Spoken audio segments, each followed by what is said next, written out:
ඔයගොල්ලෝ රේන්ජ් එක ක්ලෝස් කරන්න ඉස්සලා ඉස්සරහම ඇන්ගල් කට් කරන්න. ආයි මම ශ්‍රී අද කොහොමද රේන්ජ් එක ක්ලෝස් කරන්න කියලා බලමු. මම ඉස්සර ෆයිට් පොසිෂන් එක යනවා ඉස්සරහම ඇන්ගල් කට් කරනවා සයිඩ් වේස් යනවා. මේ හිටියා මම සයිඩ් වේස් මෙහෙම යනවා.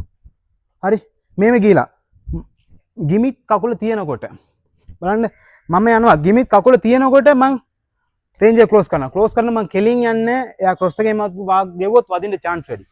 මම ඉස්සරහ මේ පොසිෂන් එකකින් මං යනවා මෙතනින් ගානකොට මම ඉස්සරහට මේකෙන් ලෝඩ් කරනවා. මගේ හිප් එක ලෝඩ් කරලා ආයෙත් මෙතන හිප් එක ලෝඩ් කරලා මෙතනින් සෙන්ටර් ලයින් එක එළියට මෙතනින් එක එක්ස්ප්ලෝසිව් මෝෂන් එකක් මෙතනින් ආවා මෙතන ලෝඩ් කරා මෙතනින් ආය ක්‍රොස් අපකට ඕන දෙයක් ගන්න පුළුවන්. ඕගොල්ලෝ ඩිස්ටන්ස් එක කවර් කරා නම් කොම්බිනේෂන් 1 2 3ක් යන්න නැත්නම් ඒක ඩිස්ටන්ස් කවර් කරන්න අමාරුයි. කවර් කරපම chance එක අතාරින්න එපා. ආයෙත් මෙතන outside movement ගෙව්වා.